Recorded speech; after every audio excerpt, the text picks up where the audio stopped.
Huwebes Santo karon mga kaigsuunan.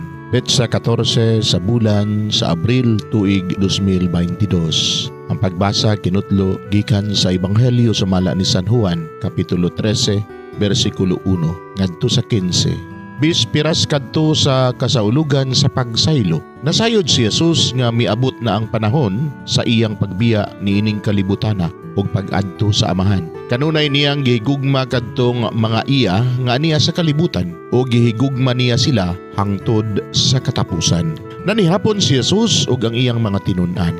Niadtong taknaa, gitisok na sa yawa ngadto sa hunahuna ni Judas nga anak ni Simon Iscariote ang pagbudhi kang Jesus.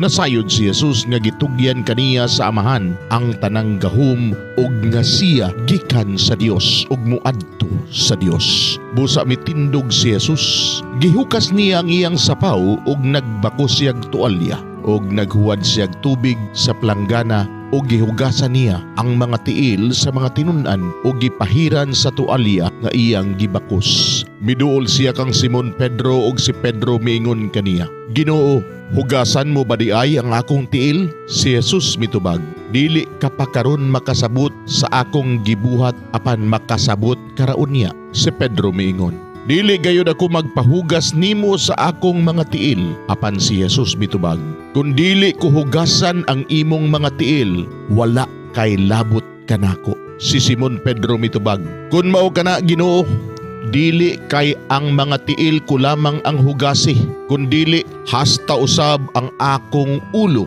ug mga kamot." Apan si Jesus miingon, "Ang nakaligo hinlo na ug dili kinahanglan nga manghugas pa gawas sa iyang mga tiil. Kamong tanan hinlo na gawas sa usa kaninyo." Nasayod ng daan si Jesus kinsa ang magbudhi kaniya. Busa miingon siya, "Kamong tanan hinlo na gawas sa usa kaninyo." Umaniini kahugasi ang ilang mga tiil. Gisulob pag-usab ni Jesus ang iyang sapaw ug mibalik siya sa iyang dapit sa lamisa. Unya nangutana siya, "Nakasabot ba kamo sa akong gibuhat kaninyo? Kamo nagtawag ka na kog magtutudlo o Ginoo, ug husto ka na kay mauman ka na ako. Kun ako nga inyong Ginoo ug magtutudlo, naghugas sa inyong mga tiil, kinahanglan nga maghinugasay usab kamo sa inyong mga tiil.